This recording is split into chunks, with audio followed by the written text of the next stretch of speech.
Las propiedades de la corporeidad humana señaladas como signo o manifestación de la espiritualidad, ¿no podrían explicarse como meras diferencias de grado o complejización de conductas ya presentes en otros animales?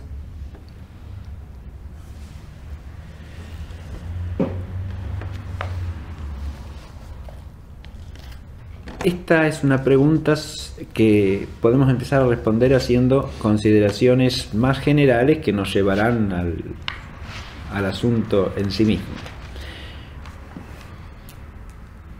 Hemos hecho alusión a ciertas propiedades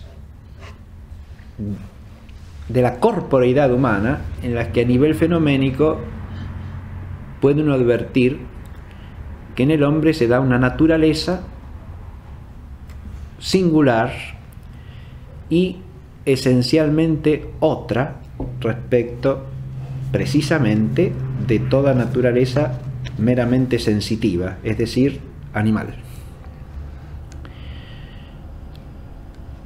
Aludíamos, por ejemplo, a la voz modulada o articulada, al rostro, el vultus que dice Cicerón, a la posición del cuerpo humano, podríamos negar eso al modo propio de moverse el cuerpo humano. En todas esas características de la corporeidad del hombre tal cual se manifiesta,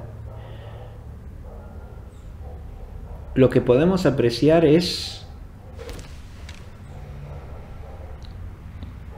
la existencia de una corporeidad de un orden distinto a cualquier otra. Ahora, si uno dice, bueno, eso puede ser una mera diferencia de grado o una complejización de cosas que son propiamente animales. Vamos a tratar de despejar las dos objeciones. Si uno dice diferencias de grado, esto, la expresión en sí misma no es clara en absoluto y por eso requiere una dilucidación ulterior.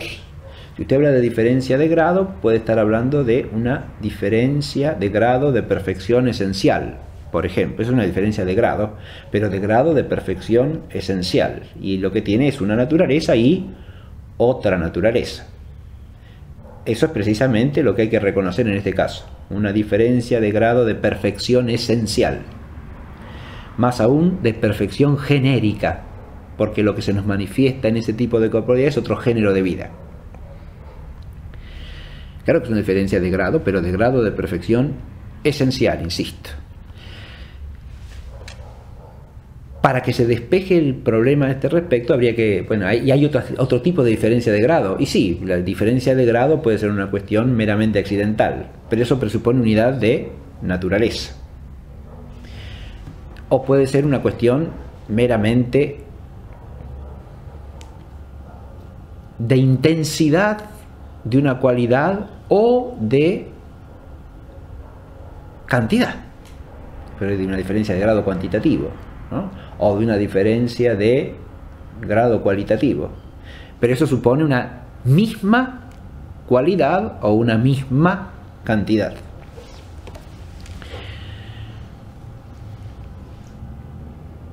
Si lo que se quiere decir en la diferencia de grado es esto último, que es una mera diferencia accidental o que es una diferencia dentro de un mismo accidente, de intensidad o de extensión,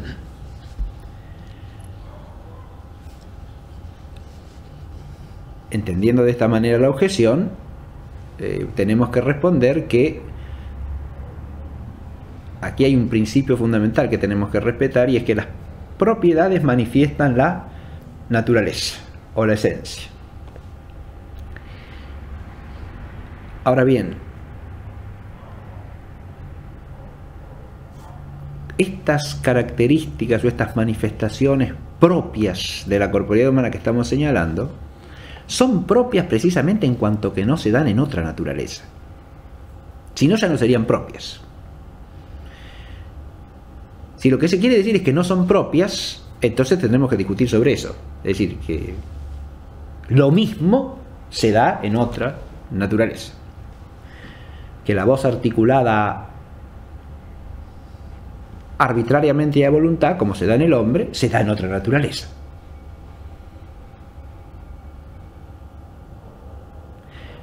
Fíjense que es un fenómeno distinto al de la voz animal. La voz animal es una voz, ¿sí? Hay animales que emiten voz, no todos, pero hay animales que tienen voz, como el hombre. Voces incluso que podrían decirse musicales, porque tienen una intensidad definida y cierta melodía, como el canto de las aves, ¿no? De manera tal que no es eso lo que estamos diciendo. Si se entiende que estamos diciendo eso, que el hombre tiene voz y que tiene voz que cumple ciertas funciones vitales al servicio de la instintividad, estamos hablando de algo que es común al hombre y a otros animales, en todo caso, ¿no? No estamos hablando de algo propio.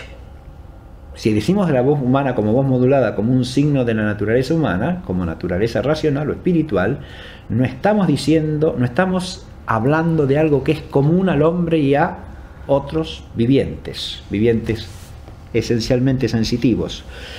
Estamos hablando de algo que es propio del hombre. Si no, ya no estamos poniendo como ejemplo una propiedad. Esto es lo que hay que discutir primero que nada. Si hablamos de algo propio, es porque se trata de algo que no se da sino en el hombre. Y en el caso de la voz articulada humana, hay algo que no se da sino en el hombre. Porque esas voces de los animales, por más que tengan su musicalidad propia, como insisto en el caso del canto de las aves, están fijadas unilateralmente por la especie.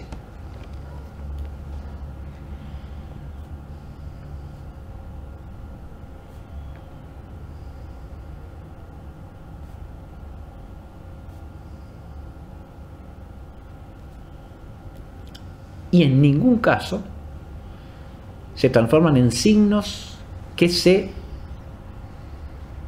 combinan arbitrariamente por una selección deliberada.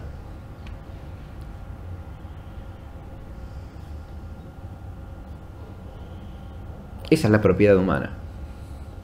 Y eso no se da en ningún animal, ni en los monos, ni en los pájaros, ni en los perros. Lo que tenemos ahí son voces ligadas a la instintividad y que, insisto en esto, son homogéneas para toda la especie. Si uno no advierte acá el fenómeno, es simplemente porque no lo quiere ver. El fenómeno es distinto, es totalmente otro, y acá lo que tenemos que reconocer es una propiedad que se da en el hombre y no se da en otros seres vivientes. Hay que forzar mucho las cosas para tratar de borrar la diferencia que es manifiesta, cosa que a veces se intenta, por ejemplo, cuando se proyectan sobre los animales aspectos propios del psiquismo humano y se quiere decir que tal cosa en el animal significa lo mismo que en el hombre. Pero ahí lo que se está haciendo es humanizar ilegítimamente al animal, ¿sí? Para distorsionar el fenómeno. Eso es todo. Otra cosa son conductas inducidas sobre el animal, que también presuponen la racionalidad humana, que es la que ha ideado el experimento y ha hecho que el animal produzca ciertas conductas como efecto de una deliberación del hombre, pero no está en la naturaleza del animal eso.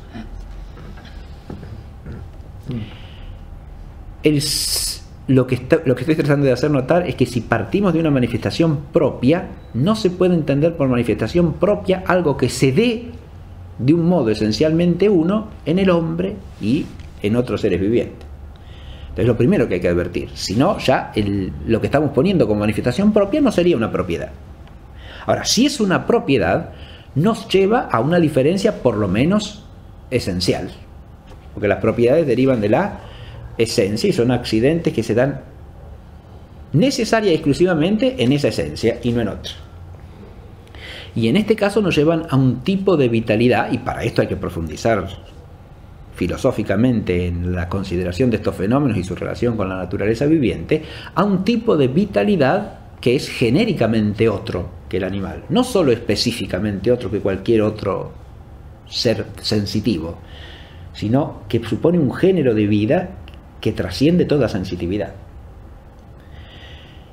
Si esto uno lo trae a una conducta más compleja, ese mismo concepto de conducta más complejo, de comportamiento más complejo, hay que ver qué es lo que significa de nuevo, lo mismo que la diferencia de grado.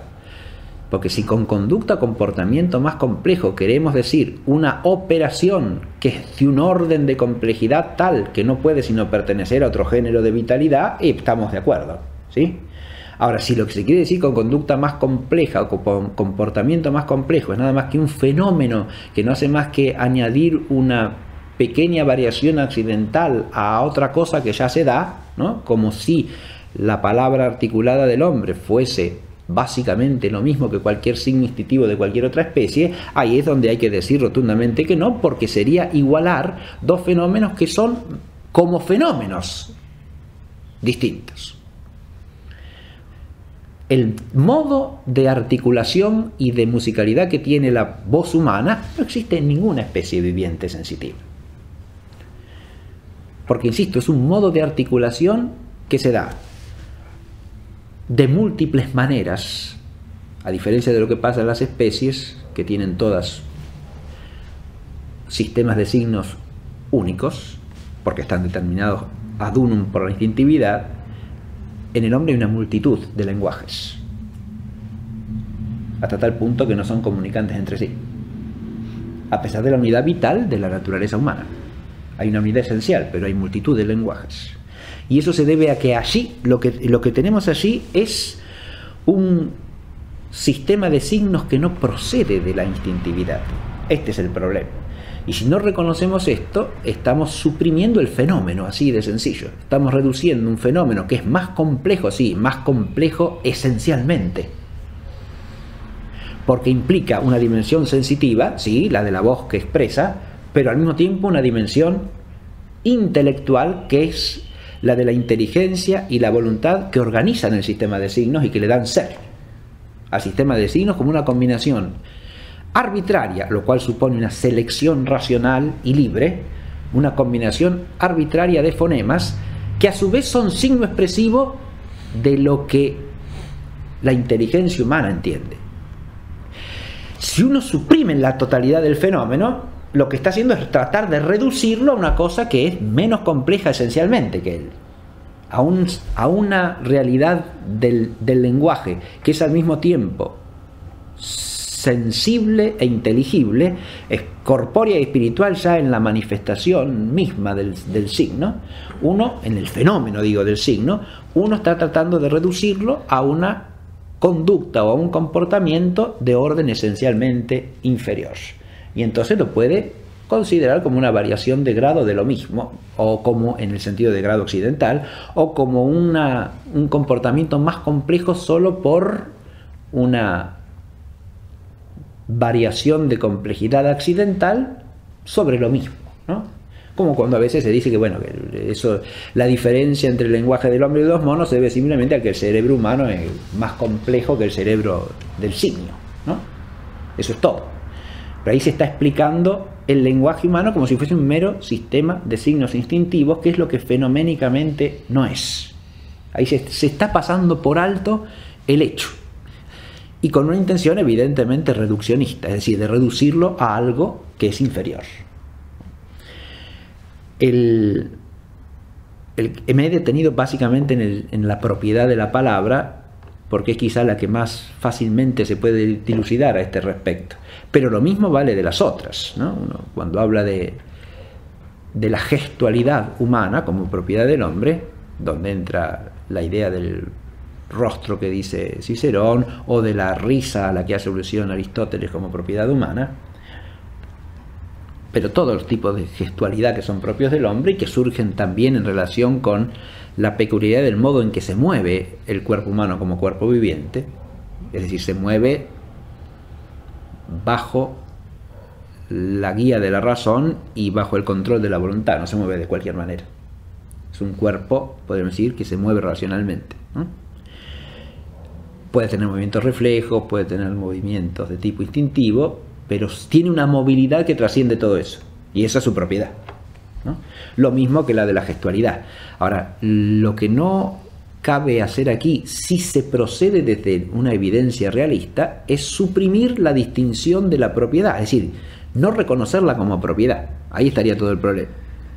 Y por eso digo que en cada caso lo que habría que considerar con profundidad es en qué consiste la propiedad, para no confundirla con otra cosa que se le podría confundir, aunque es radicalmente otra. El último ejemplo que se me ocurre comentar para terminar con esta respuesta es el de la socialidad humana, que a veces se confunde groseramente con el gregarismo animal.